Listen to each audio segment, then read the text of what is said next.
Hi there, it's Melissa, and I'm really happy to be back with you on the Coco Vanilla Studio channel today. So what I'm going to do today is not a layout. 12 by 12 layouts are what I gravitate towards. They're my jam. I create them all the time. But I also create Traveler's Notebook spreads, and I wanted to show you how to make your own Traveler's Notebook. And I guess if there were to be a title of this video, it would be The Lazy Girl's Guide to Making a Traveler's Notebook. I've done this before on my own YouTube channel, but I just wanted to show you here how to do it, of course using Coco Vanilla Studio products. So what I'm going to show you now is what I made for each of my children last year. Now I haven't included my son because his one is not made from Coco Vanilla. All the pattern papers that these notebooks have been made from are Coco Vanilla. I'm just going to show you the cover because the internal of them is not all Coco Vanilla. And some of the features that I've done to name these journals are not Coco Vanilla, but the ones I'm going to make are entirely Coco Vanilla. So I just thought I'd show you what it looks like in the Traveler's Notebook cover. So Sam's would sit here, and there's 4 elastics, so I can keep a year's worth of notebooks in one of these little covers. Another thing I'll say is the reason I make these notebooks, and I just started last year with ones for each child. I have made them before for mini albums and also for myself, but I'm finding that if I were to create a 12 by 12 layout with every single photo I want to scrap or every story I want to document, then I would have so many 12 by 12 albums, and I am a bit concerned about how many I have. And my kids, the oldest is 13, and then I've got 11, 6, and 3.5. So we've got a long way to go with me documenting. In the future, of course, I can see myself documenting their children as well, so my grandkids. And what I'm trying to say is I don't intend to stop scrapbooking, and I know I'm just going to end up with so many albums. So this is an attempt at trying to slow down the number of 12 by 12 layouts I produce, and in some way to control the number of albums I have to put together of 12 by 12. So anyway, these 3 Traveler's Notebooks were made with the Happiness Collection. I would have made them last year. And as I show you, they're really, really simple to make. So this one, I've just selected a pattern paper, and then I've embellished with a strip of the butterflies from the collection. And I've put Azaria's Stories 2019. This is Ava's. Her one should probably be here because Brielle is the next in age, but anyway, I can move that around. So Ava's, and I love this pattern paper. In fact, I can show you the inside because I don't put anything on this page, but yeah, that's the other side of that paper, and the other side of this paper is that beautiful floral. It was a hard decision to decide whether to use this or this, but I just really loved how this looked. None of this is Coco Vanilla, but that's okay. And Brielle loves butterflies, so she just wants all the butterflies. Whenever there is any butterfly embellishment or cut file, she claims it for herself. So of course I had to make hers a butterfly one. And so the inside is that beautiful wood grain. So I don't put too much on the cover. That's quite bulky there with those letter stickers, but otherwise keep them pretty flat and non-dimensional so that when I put them in this and close them up, they sit quite nicely. Another thing is that I am a very dimensional scrapbooker. I love layers, I love bulky embellishments, and what I've told myself with my Traveler's Notebooks is I can't do that because otherwise I'm going to end up with them busting out. So so this is what I did. I decided to use Legendary and Unforgettable, and then I took 2 sheets of Unforgettable, this is one of them, and 3 sheets of Legendary, and I went to, the first child I went to was Brielle, so let's start with her. And I went to them with 3 sheets of Legendary, and I said, which one would you like? And she liked the stars.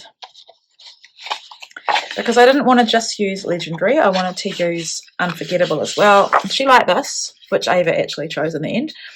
And then I thought, no, I'm going to have to be honest with her. I'm going to have to show her that this is in the mix, because I know what will happen. She's my most girly girl, and I just knew she'd end up with this. So she saw this, fell in love with it, and that was her. Zaria really surprised me. She is my 11-year-old. I forgot to say Brielle is my 6-year-old. Azaria is my 11-year-old, and I showed her this. And I also showed her another piece of Unforgettable. It's a white piece with just a white, it's a white piece with a small black repeating pattern on it, like a fleck. And she really surprised me and went with this one. So I'm really excited to use this as a cover. So that's her one. Ava then, of course, had to join in. She's 3.5, and she wanted the stars, and I'm not surprised because that's an Ava kind of pattern. Her favourite colour, when she could say colours, was orange, followed by blues. This is perfect for her. And then Sam is playing Fortnite. He's 13. He isn't getting a choice. He'll love this one, and he actually won't care anyway. So yeah, that is what I'm going to do. I'm going to make one of these notebooks on camera, and then I'll go away and make the others, and then I will embellish each of the covers, and you can watch my process from there. So yeah, sit back and enjoy. Okay, so the first thing you're going to need is a craft knife, a bone folder, a metal ruler, an existing traveller's notebook. Some paper that you want to use is the inside pages and your pattern paper. And the first step is to fold your pattern paper. You want to make sure that when you open the cover, if there's another pattern inside, you want to make sure it's the right way up. So I've left the branding strip on, which has helped me show me which is the right way up. I think in this instance it doesn't matter because of the pattern inside. It wouldn't matter if it was upside down anyway, but sometimes you'll get script or you'll get a motif like a butterfly, and you will want to make sure it's the right way up. And then you want to use your ruler lined up against your existing notebook and just start trimming. So I've sort of made the first couple of cuts and then taken away the notebook because I can see where to place my ruler because I've already been cutting.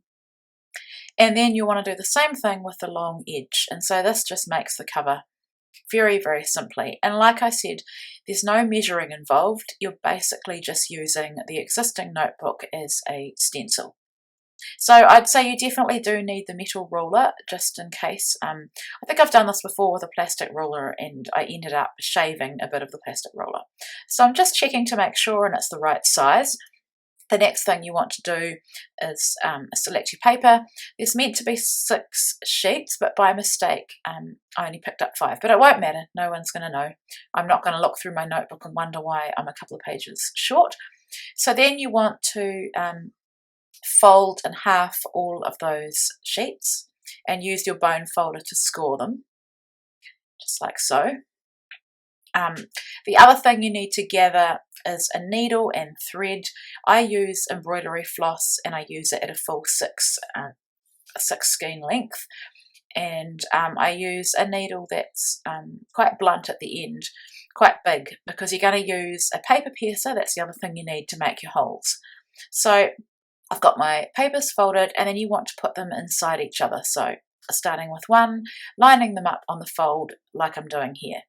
So it's really a simple process. You could use patterned paper, you could use thicker cardstock, you could use copy paper if you wanted to, but if you're wanting to do any kind of stamping or mixed media, you are going to want a thicker weight of paper. So here I'm using these clips. I've positioned the paper how I want it. I've got a really old Yellow Pages, which is like a phone book for advertising. I'm using my other notebook to line up, and I'm wanting to pierce 3 holes. Now you could, for your very first notebook, you could measure and put the middle one in the middle and then decide how far out you want to have each of the other holes.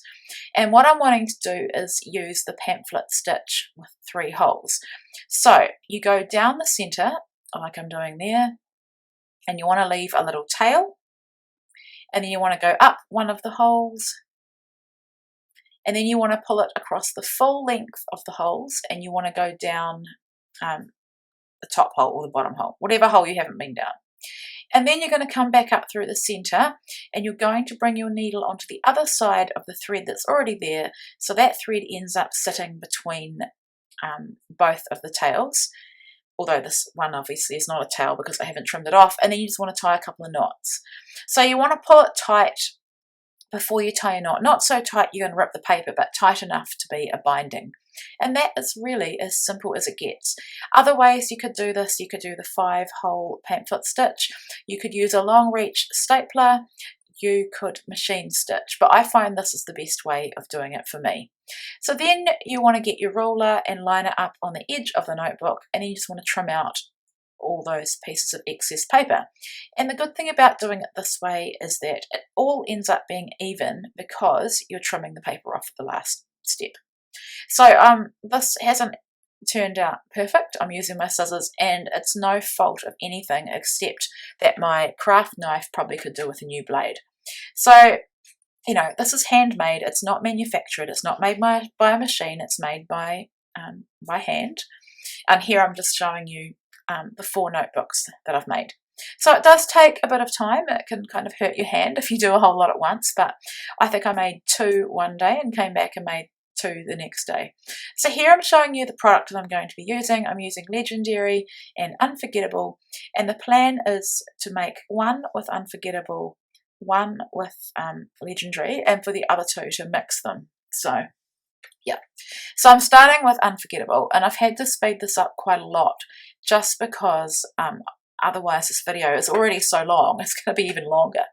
So what I did here was I took that cut apart with the wreath and I've cut that out. I've distressed the edges, and then I've cut a piece from the 6x8 paper stack and distressed the edges of that as well and glued them together. Now this busy floral is very busy, as you can see, so I'm needing to break up a line between what I've just created, my little paper layers, and the pattern paper. So I'm just using some white acrylic paint with a dry brush, and I've just painted a square that will go outside of the square that I've just made, so you'll see it around the edge. So while I wait for that to dry, I'm deciding what else to add. I've got these beautiful clear stickers. I've added an arrow and a heart. And now I'm going through the ephemera die cut pieces to see if there's anything I can add. I did think about that feather underneath. If it were on, you know, once I stick it to the notebook cover, I found that, what does it say? Happy moments. I can't even see what these little moments. I thought that was perfect. It doesn't make it onto this one, but it makes it onto another one. And then I needed to add a little something else, so I got my tab punch and I've just punched a tab and I've stapled it onto the top of that little square. So while I'm still waiting for that to dry, I'm moving on to the next notebook, which is for Sam. I am using some Lindy's Gang magical powders that you mix with water and they activate, and they have a beautiful shimmer to them. So I'm just, I haven't put any gesso down or anything. I'm just wanting to do a little bit onto here with the packaging technique and a few splatters, and then I've put that aside to dry. So in the meantime, I've got the cut apart sheet and I've found 2 cut aparts that I want to use. In the Facebook group last week, I put a question up as to whether people liked fussy cutting, and the people that didn't like fussy cutting so much, the reason they didn't like it was because they had trouble doing it. So I said that I would do, in one of my videos for this month, a little demo on fussy cutting. And so what I'm showing you here is I'm using some close to my heart scissors that are excellent at fussy cutting, and I'm sorry I'm slightly out of frame here, but as I cut I turn the paper and that enables me to get a clean cut close to the letters. And I think in my next video I might do some florals and I'll show you how I cut them. So I was considering using that banner piece, but it wasn't going to work with the epic words. I had a little label that I'd cut off that sheet as well, and that wasn't going to work. And I really wanted to focus on the epic that I've just fussy cut, I think because it's something that he says, that Sam says, and I thought it would go really well with this boy, definitely a boy notebook. So with this one I'm sticking to just using Legendary. So I've torn that other cut apart in half to make it a bit more grungy. I've distressed the other edges, and now I don't want to cover up all of my mixed media, so I've glued the second half down below with a gap between the two so you can see the mixed media. So I've glued the epic words, the letters down as well. I've added a sticker label and I can't, oh, it says highlights, yeah, a sticker that says highlights, and now I'm adding one of these clear stickers that I've cut in half. I think I put the other half under that little tab. So now that Brielle's cover, the acrylic paint, is dry, I've cut apart another one of the clear stickers from Unforgettable, and I'm putting that down, and then I've glued her little embellishment down. Moving on to Azaria's, I'm using a cut apart from Unforgettable, and I've cut it again, and I'm using it like washi, the bits that are left over, and I have got another clear sticker that I've cut apart, and I'm just layering everything and gluing everything back together. And so you can see there I've distressed the edges, and it does look a little bit like washi tape.